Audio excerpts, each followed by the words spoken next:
comento más o menos cómo me gusta un poquito manejar aquí. En general, verán que uso mucho las manos y la razón por la que me voy a quedar aquí es solamente por la cámara y porque nos están grabando, pero si no, les voy a pedir que, por favor, si tienen alguna duda durante la presentación, ¿no? Además, en el momento, por favor, siéntanse en la libertad de hacer algún comentario al respecto y aclaramos las dudas conforme vayan saliendo, ¿de acuerdo? Entonces, bueno, vamos a hablar primero acerca de los trastornos psiquiátricos en los pacientes con VIH, ¿sí? Es una exposición un poquito larga, así que me voy a ir un poco rápido a ese respecto para cubrir ciertas cuestiones. ¿Me puede pasar la siguiente, por favor? Ok. Me interesa que cubramos los siguientes objetivos, ¿no? Que podamos identificar, ¿sí?, propiamente cuáles son los, digamos, principales trastornos dentro de distintos rubros de la psiquiatría en el paciente con VIH, ¿sí? No solamente los trastornos del estado del ánimo, que son como los más conocidos, sino también los trastornos de ansiedad, los psicóticos, las alteraciones de sueño y el deterioro cognitivo en el paciente con VIH. Son los que me gustaría como que pudiéramos aprender a identificar para poder hacer una canalización correcta o inclusive proporcionar algún tipo de tratamiento o intervención que ustedes en el consultorio pueden realizar con sus pacientes de primera mano. La que sigue, por favor. Ok, ¿por qué es relevante los trastornos psiquiátricos en el paciente con VIH específicamente? Bueno, porque está demostrado que en esta población, como ya les habrá hablado la doctora Jessie Vargas en la plática de adherencia y el día de ayer que les presentaron la parte estadística en la cuestión de la intervención cognitivo-conductual en depresión y ansiedad, está asociado a una mayor demora en el inicio del tratamiento antirretroviral en los pacientes, ¿no? No solamente por el impacto de la noticia y la demora en asistir a la atención o el retiro después de tener una primera aproximación a la atención y se retiran y regresan hasta que ya tienen complicaciones, ¿no? Tienen peor adherencia propiamente, independientemente del trastorno psiquiátrico que estemos hablando, ¿de acuerdo? Eso va a ser como la pauta, digamos, de ahora en adelante. Y la morbilidad está incrementada, y no solamente la morbilidad, sino también está incrementada la digamos, está disminuida la probabilidad de supervivencia a largo plazo. Justamente pues va de la mano con una menor adherencia en los pacientes que tienen algún trastorno mental versus aquellos que no tienen un trastorno mental propiamente. La que sigue, por favor. En general los trastornos psiquiátricos están asociados a, digamos, como una disminución, un cierto grado de disminución en el juicio o en la capacidad que uno tiene en la toma de decisiones. Ergo, la capacidad de la toma de decisiones de los pacientes, dependiendo de qué tipo de trastorno psiquiátrico estemos hablando, pues se puede ver afectada en mayor o menor grado, ¿sí? En mayor grado, por ejemplo, en los pacientes que están realmente fuera del contacto con la realidad, como los pacientes psicóticos, o en un menor grado, como los pacientes con trastornos afectivos depresivos de intensidad moderada, ¿no?, que, por ejemplo, prefieren no recibir cierto tipo de tratamientos terapéuticos justamente por parte, digamos, de la anedonia o del deje que el trastorno afectivo propiamente les genera, ¿no? ¿Cómo podemos diagnosticar a los pacientes que tienen un trastorno psiquiátrico de base? Nuestra primordial herramienta es la entrevista psiquiátrica, ¿sí? Pero la entrevista psiquiátrica en el paciente con una comorbilidad médica, independientemente de cuál estemos hablando, viene dictaminada de dónde la estemos realizando, ¿no? No es lo mismo realizar la entrevista al lado de la cama del paciente cuando está hospitalizado a realizarla dentro del consultorio. Y idealmente uno tendría, digamos, la intención de poder hacer un abordaje muy personalizado, ¿no?, con todo el tiempo del mundo, escuchar al paciente, darle tribuna libre. Desafortunadamente esa no es el día a día en el personal que elaboramos dentro de las instituciones de salud pública. Desafortunadamente están saturadas, entonces tenemos muy poquito tiempo, ¿sí? Toca entonces hacer preguntas muy puntuales, ¿sí? Y ahorita vamos a hablar acerca de eso. La que sigue, por favor. Y prestar particular atención al lenguaje no verbal. Ese pequeño lenguaje no verbal que es el 80% de nuestra comunicación en el día a día, ¿sí? Lo que decimos desde la manera en la que nos vestimos, lo que decimos desde la manera en la que nos movemos, en la que gesticulamos y mantenemos o no contacto visual con otra persona, hasta la manera en la que estamos sentados cuando estamos hablando con alguien más, ¿sí? Si ustedes empiezan a entrevistar a alguien y tienen esta sensación de como que se está enojando, como que está pasando tal cosa o lo veo triste, ¿no?, háganle caso a ese sexto sentido. Tienen que ver la congruencia entre el discurso del paciente, ¿sí?, la facies del paciente y lo que les resuena o no, es decir, qué les mueve o no, ¿sí? Si ustedes le preguntan al paciente, oye, ¿cómo te has sentido? Me he sentido muy alegre, la verdad, doctora, muchas gracias, todo va muy bien en mi vida. Pues no, no les resuena, me explicó, tiene que tener el discurso ciertas inflexiones, ciertos tonos y cambios al respecto. Entonces, en ese aspecto es al que me refiero, que háganle caso a ese sexto sentido que todo el mundo tenemos, ¿sí? La que sigue, por favor. Dentro de los trastornos del estado del ánimo señalo dos, hacia la baja y hacia la alta, depresiones y manías, ¿de acuerdo? La depresión hoy por hoy es la tercera causa de dailies o faltas al trabajo, de pérdidas económicas a nivel mundial, y inclusive supera, ¿no?, los costes económicos que genera, por ejemplo, padecimientos como diabetes mellitus, por ejemplo, ¿no? La prevalencia en general en la población pues va más o menos en un 20%, ¿no? 20-30% a lo largo de la vida. Pero en los pacientes con VIH este porcentaje se incrementa, ¿no? ¿Por qué? Porque, bueno, se enfrentan a otro tipo de circunstancias y además la población seropositiva tiene ciertas características específicas que seguramente ustedes ya habrán notado, ¿no? Cuestiones que tienen que ver con orientación sexual, identidad de género,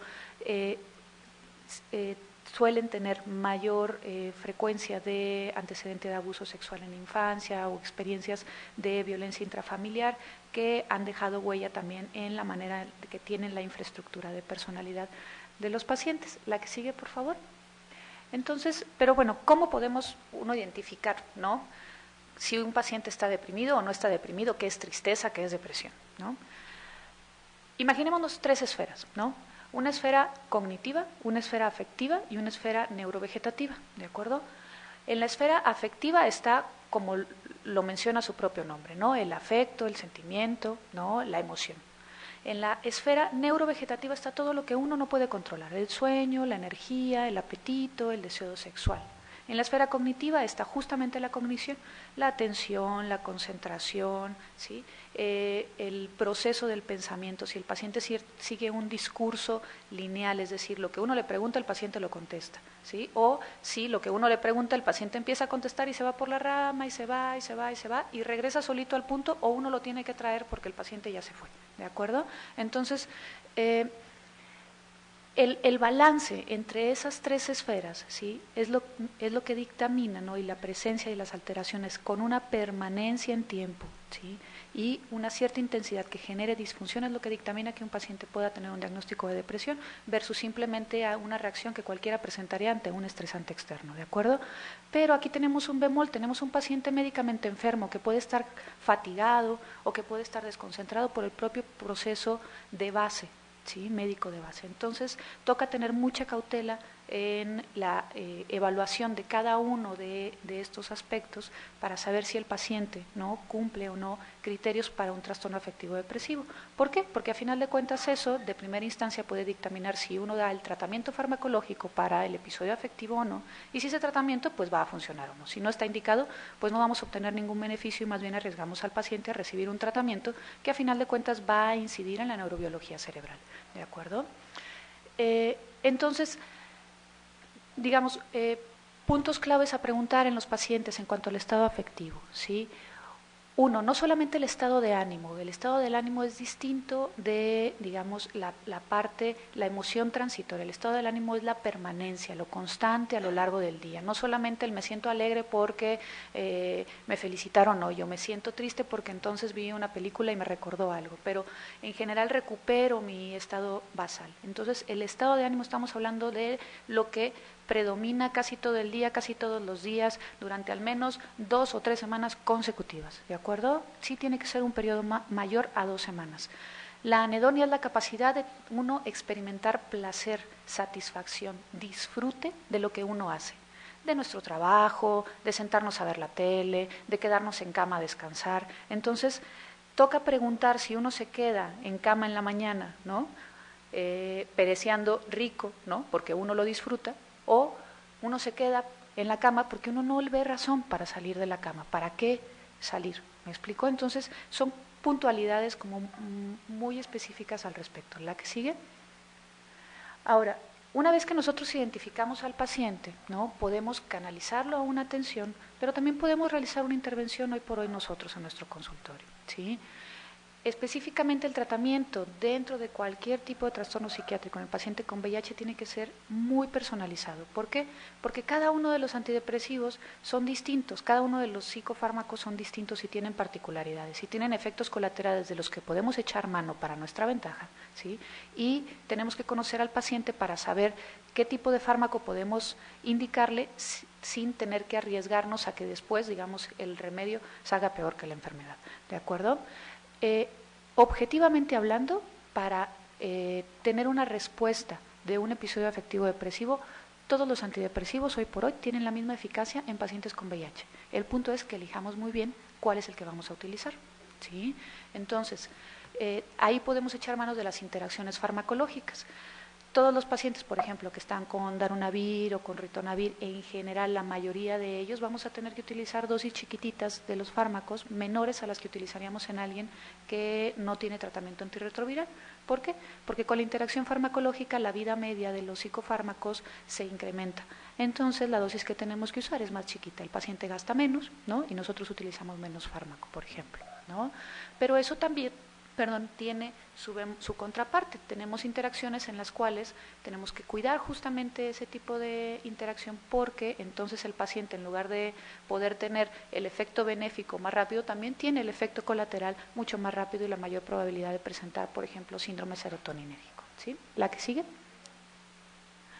Ahora, serotoninérgico. Cuando uno inicia un psicofármaco, específicamente, bueno, no un psicofármaco en general, específicamente un ISRS o cualquier antidepresivo que incida sobre la recaptura de serotonina, durante los primeros 4 a 5 días, lo primero que uno tiene que decirle al paciente, oye, vas a empezar con esta dosis, uno tiene que empezar con una dosis chiquita, del 50%, digamos, así como regla general, de la presentación del fármaco. Si viene de 20 miligramos, mandamos 10 miligramos los primeros 4 o 5 días y luego lo subimos.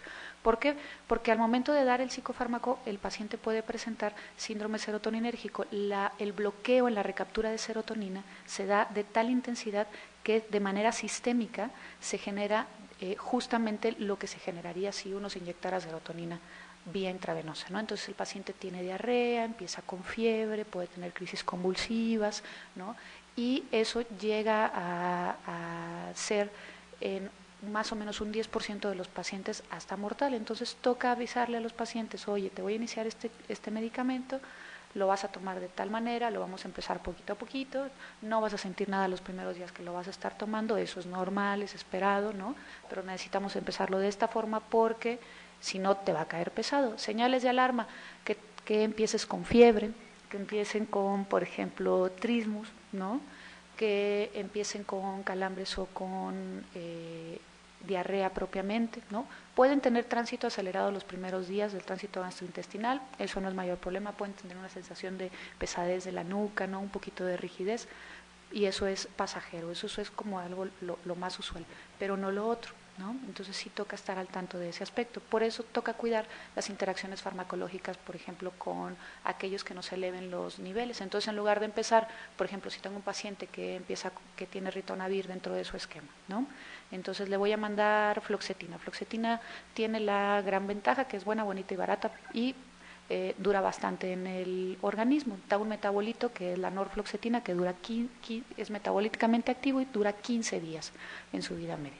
Entonces el paciente toma el medicamento todos los días, pero si ya sabemos que lo que va a elevar, entonces al inicio, en lugar de mandarle media tabletita, le mandamos un cuartito y luego le subimos a la mitad, ¿no? Aunque parezca de chiste la dosis que estamos indicando, ¿de acuerdo? Ahora, esa es en la parte afectiva depresiva. La parte afectiva hacia elevación del estado del ánimo. ¿Han escuchado acerca del trastorno bipolar un poquito? Bueno, los pacientes con trastorno bipolar, más allá de la moda que dicen que uno cuando tiene cambios de carácter es bipolar o no, propiamente el trastorno bipolar tiene una prevalencia del 1% de la población mundial.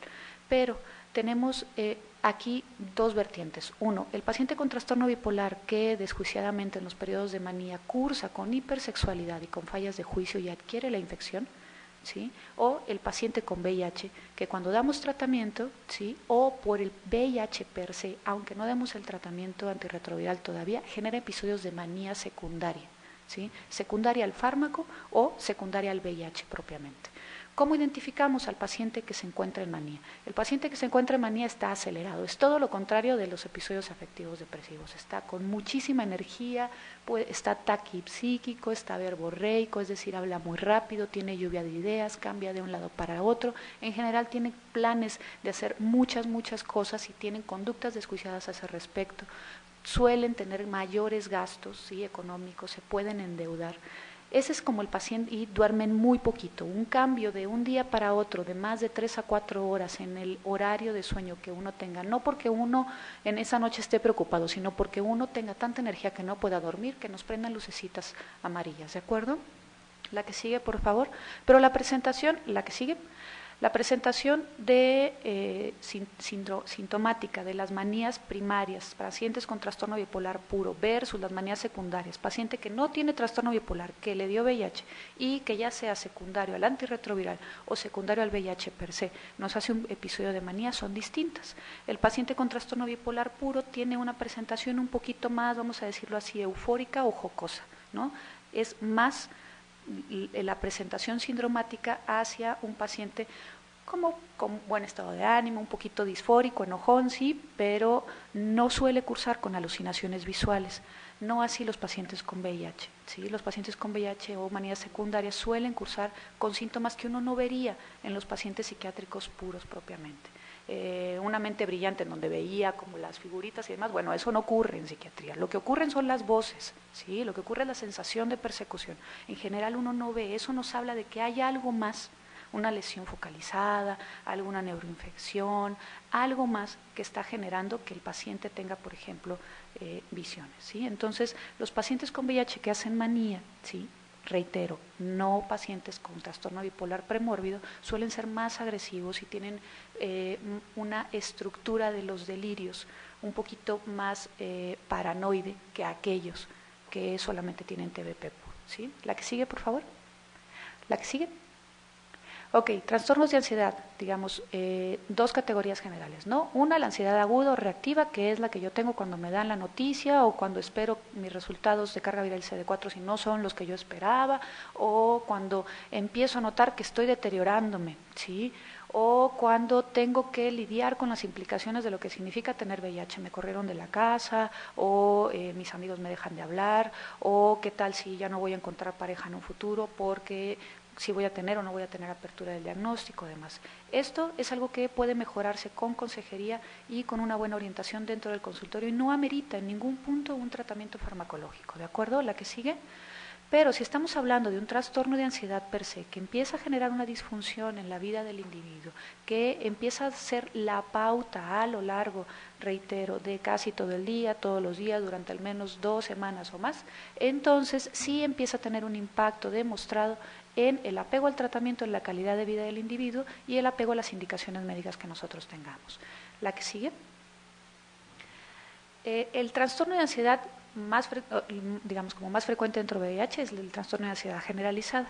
Desafortunadamente no hay muchos estudios que evalúen los distintos, digamos, el resto del espectro de los trastornos de ansiedad, ¿sí?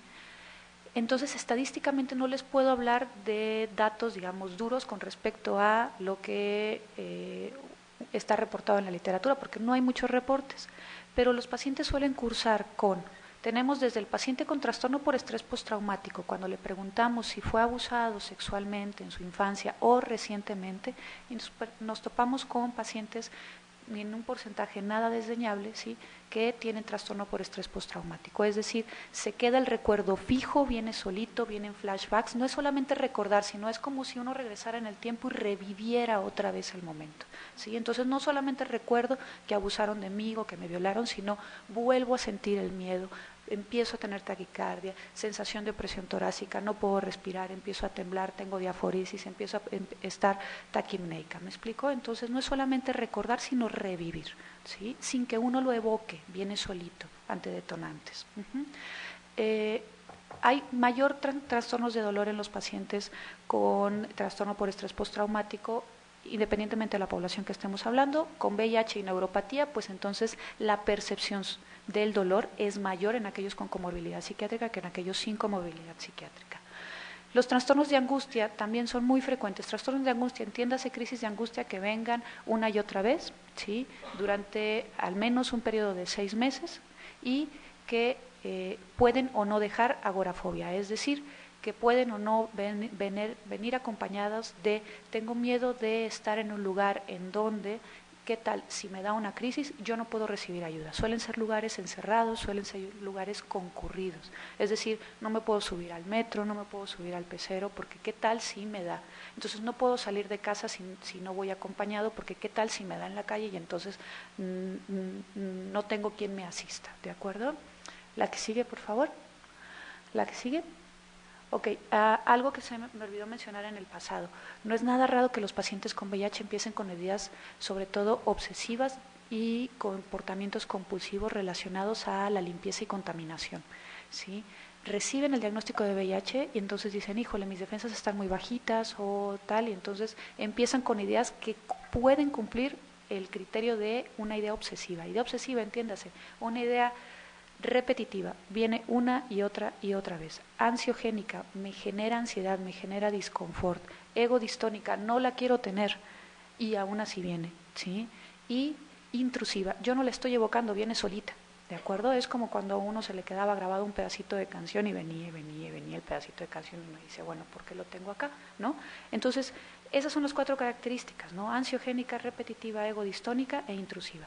Entonces, ¿qué hago si me genera mucha ansiedad? Pues hago algo para quitar la ansiedad. Si entonces siento que me puedo estar contaminando, ¿no? Y si me contamino, ¿qué tal si me enfermo y me muero? ¿No? Pues entonces toca tener conductas de limpieza. Me lavo las manos, trato de no tener contacto con otras personas, ¿no? Y demás. Entonces, eso es algo que toca preguntar también, los cambios en ese tipo de conductas. Trastornos psicóticos. Mismo panorama, trastornos psicóticos antes de el diagnóstico de VIH en un paciente que tiene un trastorno psicótico primario tienen mayor probabilidad de adquirir la infección en comparación de la población general, justamente por las conductas desjuiciadas y también por, desafortunadamente, son víctimas de ataques sexuales y a veces ni siquiera se dan cuenta o no lo reportan, ¿de acuerdo? O paciente que no tiene un trastorno psicótico de base, que adquiere VIH y que nos hace un episodio psicótico. Ese paciente tiene una prevalencia del 0.5 hasta el 15%, dependiendo de qué tipo de población estemos hablando. Es más frecuente que se presente en pacientes con CD4 con bajitos, ¿no? Y que tienen neuroinfección concomitante o que nos hacen efectos colaterales a algún antirretroviral que estamos administrando. Sobre todo, por ejemplo, didanosina o efavirenz, ¿no? Y la que sigue, por favor. Ok, bueno, y secundaria a causa médica y a medicamentos. ¿La que sigue? Ok, esta es una comparativa, así como les mencionaba acerca de la sintomatología del paciente con trastorno bipolar puro versus el trastorno bipolar secundario a VIH, acá también se han hecho estudios de qué manera se presentan.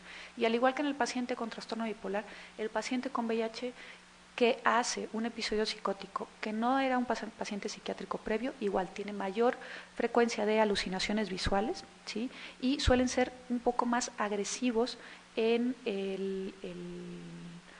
en su comportamiento, pues propiamente, ¿no? El paciente psiquiátrico en general tiene un constructo del delirio que es más complejo. El paciente con VIH, el constructo del delirio es como más burdo, más nada más, me siento que me están persiguiendo y siento que me están persiguiendo, no sé por qué. El paciente psiquiátrico, digamos tipo esquizofrenia o demás, tiene más bien el constructo de me están persiguiendo porque hay una organización, porque entonces yo veo en la calle personas que me están viendo, en la tele están hablando de mí, en el radio, ya revisé los focos y para ver si hay micrófonos o detrás de las ventanas o demás. ¿Me explico? Es un constructo como más elaborado y que se va instaurando no de súbito, sino paulatinamente, de manera gradual va surgiendo esta sensación, primero de incertidumbre, después de inseguridad, hasta una convicción de alguien me quiere hacer daño. En el paciente con VIH suele ser un episodio abrupto, de un día para otro, o en un periodo muy cortito, en menos de una semana suelen tener estos cambios, ¿sí? Entonces, si el paciente empieza tratamiento antirretroviral, ¿no? Y empieza a tener este tipo de sensaciones y se las empieza a comentar, prendan luces amarillas y cítenlo en poquito tiempo, ¿de acuerdo? Porque entonces el paciente, si se siente perseguido, no va a asistir a hospital ni a las citas con ustedes. ¿La que sigue? ¿La que sigue? ¿La que sigue? Ok, entonces, trastornos del sueño. como bien sabemos, se ha dado como mucho énfasis, ¿no?, en las alteraciones de sueño en los pacientes con VIH secundario al uso de Favirenz, ¿no? Pero en general el sueño, pues durante el sueño se genera la consolidación de la memoria y en la población general y en el paciente con VIH, las personas que tienen alteraciones de sueño, insomnio crónico, problemas de sueño crónico, tienen mayor probabilidad y riesgo de generar un deterioro cognitivo, uno tenga o no tenga VIH, ¿de acuerdo? Entonces, ¿cómo abordamos los problemas de sueño? Bueno, toca hacer una semiología, entonces toca preguntar a qué horas te acuestas, cuánto tiempo tardas en quedarte dormido, qué haces en ese tiempo que te tardas en quedarte dormido, cuántas veces te despiertas a lo largo de la noche, a qué te despiertas a lo largo de la noche, cuánto tiempo tardas en regresar a quedarte dormido una vez que te despiertas, a qué horas te despiertas y a qué horas te sales de cama, tomas o no siestas a lo largo del día, ¿no? Y evaluar uso de sustancias que puedan estimular al paciente, ¿no? Que si tomas café o no, demás, ¿no? Eso es hacer un diario de sueño propiamente, ¿no? Una cosa es la cantidad y otra cosa es la calidad. Toca preguntar si uno descansó o no descansó, ¿sí? ¿Sientes que descansaste o no? ¿A cuántos de nosotros no nos ha pasado que tomamos una siesta de 1 hora y sentimos que ya dormimos como si hubiéramos dormido 10 horas? ¿Y a cuántos no nos ha pasado que dormimos 10 horas continuas y sentimos como si nada más hubiéramos parpadeado? Entonces, la calidad del sueño, ¿sí?, es lo que nos va hoy por hoy a dictaminar, ¿no?, si el paciente va a tener prácticamente una alteración a lo largo del día funcional, es decir, si se está durmiendo o no, o demás, más que la cantidad de horas que uno está durmiendo, ¿sí? Toca tener medidas muy conductuales que ustedes pueden aprovechar en el consultorio. ¿Me pasan la que sigue, por favor? Ok, ahorita hablamos de las medidas conductuales. Entonces, una vez que ya tenemos como este diario de sueño, ¿no?, y toca hacer ese diario de sueños, digamos, de manera previa al inicio del tratamiento antirretroviral y ahorita, ¿cómo está el paciente? Hacer una comparativa. ¿Realmente hubo un cambio? ¿Sí? ¿El cambio fue en qué? No puede empezar a quedarse dormido, el paciente se despierta cada rato, está teniendo pesadillas y no se han quitado o demás. Propiamente, Favirenz es una moneda echada al aire, ¿sí? Si cualquiera de nosotros, aunque no tengamos VIH, empezamos a tomar Efavirenz, al 50 o 60% de nosotros nos va a dar alteraciones de sueño. Entiéndase, nos va a despertar a cada rato en la noche, vamos a batallar para dormir, vamos a tener posiblemente pesadillas y a un porcentaje chiquito nos va a dar inclusive como hasta alucinaciones o sueños vívidos, ¿de acuerdo? Sueños vívidos no significa pesadillas, sueños vívidos significa que sueño vívidamente lo que estoy soñando, ¿no? Entonces puedo soñar vívidamente que estoy en la playa descansando, echándome una copa, ¿no? Eso es un sueño que no va a ser interpretado como una pesadilla, pero puedo soñar vívidamente que me están persiguiendo para matarme, entonces me voy a despertar con mucha angustia. Entonces toca explicarle a los pacientes que esa posibilidad la tienen como un volado cuando inician el tratamiento antirretroviral, que va a alcanzar su pico ese volado a los 7 días y que va a ir disminuyendo en la segunda semana, que para el final del primer mes, más o menos, de ese 50% son 100 pacientes, para el final del primer mes, ¿no?, más o menos el 60% ya se les quitó.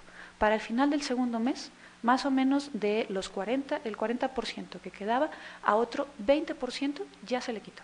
Es decir, el 20% que nos queda para el final del tercer mes, más o menos un 15% o un 12% nunca va a volver a dormir como dormía antes de iniciar el antirretroviral, ¿sí?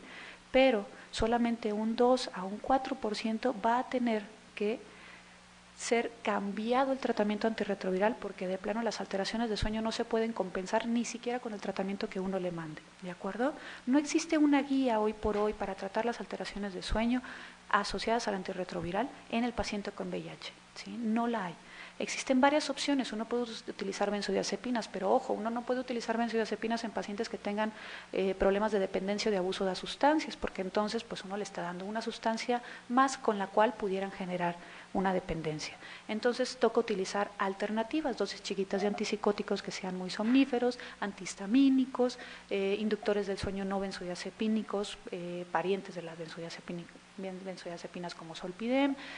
Uno puede utilizar, ya les mencioné, antihistamínicos H1 con un potente efecto sedante, ¿no? Entonces puede utilizar uno hidroxicina, ¿no? Cosas de ese estilo. Uno puede utilizar antidepresivos con efecto sedante importante también, como la mirtazapina.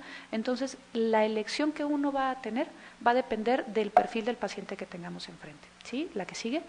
Pero entonces, ¿cómo podemos orientarlos, ¿no?, sobre cuál sería la manera ideal de tratar esos problemas de sueño? La primera aproximación es conductual, ¿sí? La primera aproximación es desglosar los hábitos del sueño del paciente, ¿sí?, y preguntar horas, preguntar a qué horas te tomas el medicamento.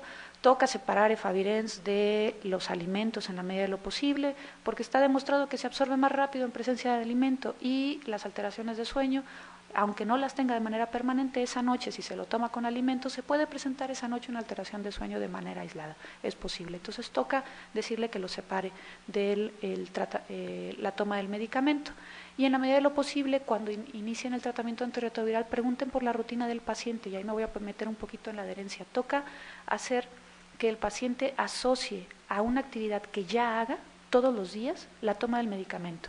Si uno, ¿sí?, empieza a tomar un medicamento para el dolor de cabeza porque le duele la cabeza en ese momento, no pesa tomarlo, ¿sí? Pero si uno tiene que tomar el medicamento todos los días, para no vaya a ser algún día no pudiera ser que me llegara a doler la cabeza, pues el medicamento me va a pesar tomarlo, ¿sí? Entonces toca asociarlo a algo que ya hagan todos los días, ¿sí?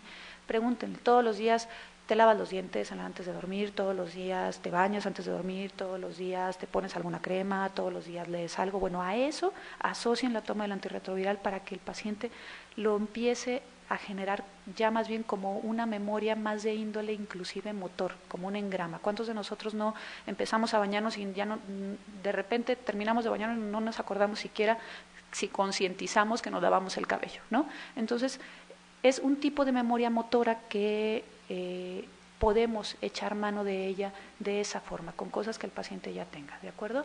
Entonces, bueno, higiene, hábitos de higiene del sueño. Toca dormirse idealmente siempre a la misma hora y levantarse a la misma hora todos los días, independientemente de donde uno duerme, independientemente de día de la semana que sea, ¿sí? Idealmente uno debe de dormir en un lugar, en una cama cómoda, o en un lugar donde uno no le dé mucho frío, no le dé mucho calor, que la luz no esté muy intensa, ¿sí? Que si uno se quiere levantar al baño no tenga uno que prender la luz para salir todo, digamos, lampareado, ¿no?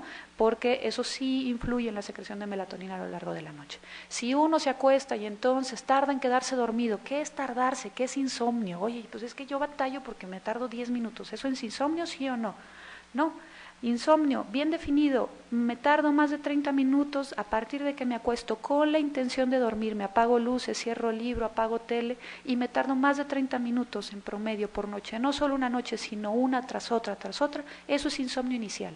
Si me despierto a lo largo de la noche y me tardo más de 30 minutos en volverme a quedar dormido, una noche tras otra, ese es insomnio intermedio. Sí, entonces yo estoy acostumbrada a despertarme a las 7 de la mañana, pero de un tiempo para acá me estoy despertando a las 5 y ya no me puedo volver a dormir, es insomnio final, ¿de acuerdo? Entonces, ¿qué pasa si el paciente se acuesta y no se puede quedar dormido y está peleando en la cama, dando vueltas? Sáquenlo de la cama, díganle que no se quede ahí, ¿de acuerdo? ¿Por qué? Porque entonces uno asocia la propia cama con no poder dormir. Y entonces uno duerme mejor cuando uno sale de vacaciones, o uno duerme mejor cuando uno se queda en la casa del amigo o de la amiga a dormir, ¿de acuerdo? Entonces no asocien la cama con no poder dormir. ¿La que sigue? La que sigue, me voy a saltar un poquito esa. Ok, rápidamente, deterioro cognitivo. Población general. Envejecemos normalmente, después hay una categoría de deterioro cognitivo leve y una categoría de demencia. ¿La que sigue? Ok, normalmente, bueno, por favor, no digan nunca tiene demencia senil, eso no existe, ¿de acuerdo? No existe. Entonces, normalmente tenemos un deterioro en nuestras funciones cognitivas con la edad, sí. Ese deterioro no genera una disfunción en la vida diaria, ¿sí? Y ese deterioro es un deterioro que no genera propiamente pues un riesgo para nosotros, ni demás. Simplemente pues la concentración, la velocidad en que procesamos las cosas va disminuyendo, pero hasta ahí, ¿de acuerdo? ¿La que sigue?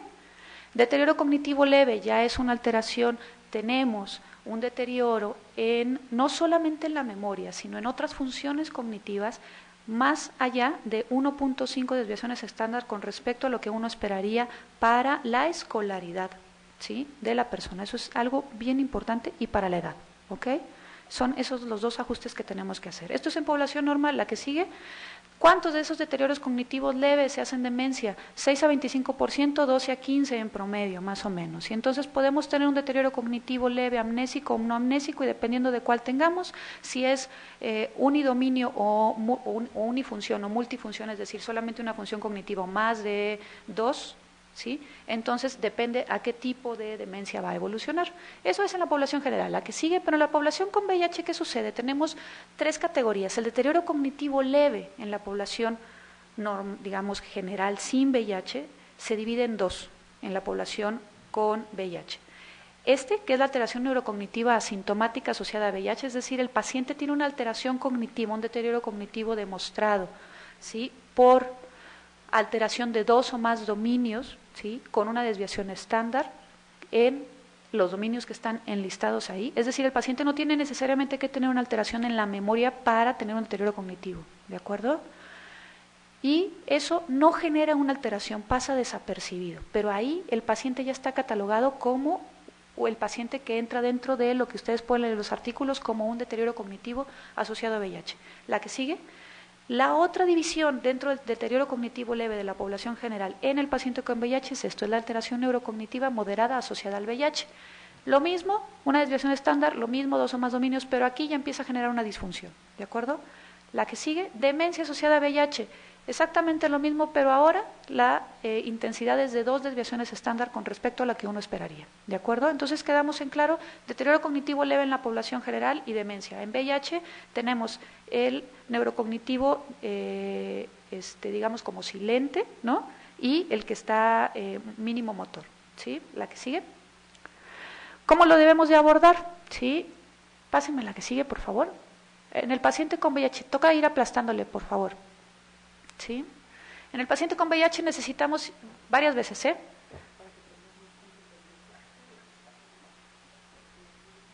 Ah, perfecto, muchas gracias. Ok, bueno, entonces, en el paciente con VIH, ¿de qué manera cambia el algoritmo de abordaje? En todo el paciente que uno sospeche que está teniendo una alteración cognitiva o que el paciente llegue, y es que se me olvidan mucho las cosas, lo primero que hay que descartar es que no esté deprimido, ¿sí?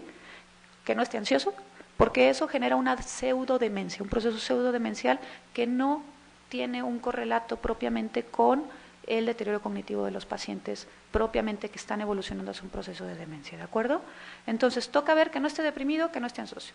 Dependiendo de las guías que uno empiece a leer, la guía de la Asociación Americana de Neurología o la canadiense, dependiendo qué tipo de estudios uno toca solicitar. Pero entonces uno toca descartar, en pocas palabras, causas transitorias irreversibles de demencia, ¿sí? Estados afectivos es lo primero, ¿okay? Ansiosos, alteraciones tiroideas, ¿sí? Deficiencia de vitamina B, ¿okay? Y podemos solicitar en todo caso, si así lo desean, una imagen cerebral. La Asociación Canadiense la sugiere, la Asociación Americana no la sugiere, ¿de acuerdo? Pero en el paciente con VIH, ¿qué pasa? La carga viral, ¿sí? Desde que uno se infecta, el primer día que uno se infecta, el virus entra al sistema nervioso central y el virus se queda en un reservorio porque, bueno, sabemos que es un lugar privilegiado dentro de la cuestión inmune, pues, ¿no? Y el virus se ha demostrado que se pasea como en un tobogán, por así decirlo, en las neuronas. ¿Por qué? Porque se secreta en las vesículas de secreción de los neurotransmisores, ¿no? Y se reabsorbe al igual que ellos. Entonces se está reciclando una y otra vez, ¿no? Y entonces en ese reciclamiento va dañando la neurona un poquito y entonces va generando unas pequeñas lesiones que van alterando el sistema de la neurona y la matriz extracelular, que es muy poquita en el sistema nervioso central, ¿no? A comparación de otros tejidos, y eso va generando excitotoxicidad, es decir, las neuronas se van muriendo a una mayor velocidad que de lo que harían normalmente por la función como normal. Entonces, toca en el paciente descartar una alteración afectiva y solicitarle carga viral y CD4 al paciente. Idealmente uno puede realizarlo en líquido cefalorraquídeo porque la carga viral sérica no va de la mano siempre con la del sistema nervioso central. Ustedes, están familiarizados con la cuestión de aquellos antirretrovirales que penetran más o no al sistema nervioso central, ¿de acuerdo? Entonces, Toca canalizar a neurología una vez que hayamos descartado, ¿sí?, que el paciente no tiene causas reversibles de demencia, que no está afectivamente deprimido, y entonces toca canalizarlo a neurología para que se continúe la parte del abordaje. ¿La que sigue? Ay, perdón. Ok. Pero en el consultorio, ¿cómo le pueden hacer? Pues hay distintos instrumentos para evaluar la parte cognitiva en los pacientes con VIH, ¿sí? Los primeros 3 que ustedes ven acá son instrumentos que HDS se refiere a HIV Dementia Scale, ¿de acuerdo? La M es por modificado y la I es por internacional. Este es el Mini-Mental de Folstein, que todo el mundo estamos familiarizados con él, y este es el MoCA, que es uno que se parece mucho al de Folstein, pero que en lo personal me gusta un poquito más. ¿Por qué? Porque Folstein tiene 30 puntos, pero tiene 30 puntos de los cuales 10 están muy corticalizados, es decir, los primeros 10 es que el paciente te diga cómo se llama, en dónde está, qué fecha es y demás. Eso es muy cortical. VIH afecta más en un patrón mixto con predominio subcortical, ¿de acuerdo? Entonces, Folstein Mini-Mental no es precisamente la herramienta como más sensible para eso. ¿Qué podemos hacer? Bueno, 1, evaluar memoria, decirle al paciente 4 palabras de 4 campos semánticos distintos. A ver, te voy a decir 4 palabras: mesa, león, naranja y guante. Son 4 cosas distintas. Uno es un animal, uno es un mueble, uno es un animal, otro es una fruta y otro es una prenda de vestir, ¿sí? Son 4 cosas distintas, ¿de acuerdo? Entonces el paciente las tiene que repetir, esa es memoria inmediata, ¿sí? Le decimos al paciente, oye, así en verle quitando de 7 en 7, estamos viendo cálculo y estamos viendo memoria de trabajo, ¿ok? Oye, ¿sabes qué? Dibújame aquí un reloj de manecillas completo que marque las 8:20, ¿sí? El paciente tiene que empezar a construirlo. La prueba del reloj es una prueba que les va a ayudar mucho para ver la parte de la construcción visoespacial del paciente. Oye, ahora te voy a pedir por favor que me escribas tu nombre completo, la fecha completa de hoy y un enunciado con sujeto, verbo y predicado, ¿ok? El paciente lo tiene que escribir y tenemos que ver la manera de la letra. Los pacientes que se van demenciando, la letra empieza grande y se va haciendo más chiquitita, ¿no? Se va cambiando la letra, y que lo lea y que nos diga qué significa, ¿ok? Oye, ¿te acuerdas las 4 palabras que te dije? Sí, ¿cuáles eran? A ver, dímelas. Ah, ok, eran mesa, león, no me acuerdo de la otra. Oye, te voy a dar una pista. Era una fruta. ¿Era manzana? No, no era manzana. Ok, te voy a dar opciones, ¿sí? Si nos lo dice espontáneo, 3 puntos. Si nos los dice con clave semántica, 2 puntos. Si nos los dice identificando 3 opciones, 1 punto. Si no se acuerda ni con las opciones, 0 puntos. ¿Ok? Total de 12, ¿ok? Abajo de 8, prendemos foquitos, ¿ok? Otra cosa, fluencias, ¿no? Todo el mundo hemos jugado basta, ¿no? Ponemos un reloj, ¿sí? Ponemos un reloj en 1 minuto, ¿ok? Le decimos al paciente, oye, te voy a decir una letra y me vas a decir todas las palabras que se te vengan a la cabeza que empiecen con esa letra. 2 reglas, no se puede decir nombres propios, ¿sí? Es decir, si te digo la letra C, no me puedes decir Carlos, Cárdenas, Caracas, ¿sí? No me puedes decir grandotes y chiquitos. Si me dices, si te digo la letra C, me puedes decir casa, pero no casita y casota, ¿ok? Entonces, en 1 minuto nos tiene que decir el paciente todas las palabras que se le vengan a la mente. Ahí nosotros podemos ver si el paciente se automonitorea o no. Va diciendo, no, pues, si le decimos la letra P, no, pues perro, paloma, palo, puerta, perro, Entonces, puede el paciente repetir, perseverar, ¿sí? Y no darse cuenta, o puede el paciente decir, perro, ay, esa ya se la dije. No, no me la has dicho, o sí, sí me la has dicho, ¿me explico? Entonces el paciente se automonitorea. Eso nos está hablando ya de funciones frontales evaluando fluidez, ¿ok? Eso es más sensible o más sencillo que decirle al paciente hay fluideces semánticas, ¿sí? Estas fluideces se le llaman como fonológicas, ¿ok? Y hay otras que es igual en 1 minuto y una fluidez semántica, es decir, dime todas las ciudades que se te vengan a la cabeza, todos los animales, todos los colores, ¿sí? Eso es más sencillo y en general el paciente nos va a decir más palabras acá que en las fonológicas. ¿Por qué? Imagínense su bibliotecario, su hipocampo, ¿sí? Quieren acordarse de algo, ¿sí? Entonces el cerebro se organiza en archiveros, pues, ¿no? Entonces si uno dice, a ver, dime todas las ciudades, el hipocampo va y abre el archivo de ciudades y saca y saca y saca y saca más rápido que si uno le dice, dime todo con la letra P y agarra de acá y agarra de acá y agarra de acá y agarra de acá. En el proceso que está cambiando, ¿sí? Batallan más los pacientes con VIH y aquellos pacientes con deterioro cognitivo, ¿ok?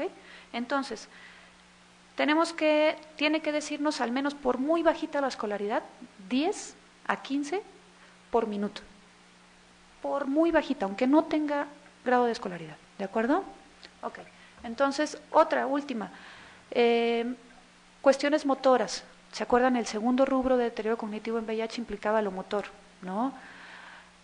Secuencia de Luria. Le decimos al paciente, fíjate los movimientos que voy a hacer. Así, así y así, ¿ok? Palma, ¿ok? Canto y puño de esta manera. El paciente tiene que repetirlo con la mano que nosotros lo hagamos. Cambiamos de mano, pero ahora le cambiamos la secuencia, pero son los mismos integrantes del movimiento. Ponemos primero el canto si quieren, después la palma y después el puño, el que ustedes gusten. El paciente tiene 3 oportunidades para poder repetir el movimiento que nosotros estamos diciendo. No le podemos decir el nombre de lo que estamos haciendo, ¿ok? Si vemos que está muy desfrontalizado, como que hay algo, como que es muy impulsivo, prueba de go, no go, ¿sí?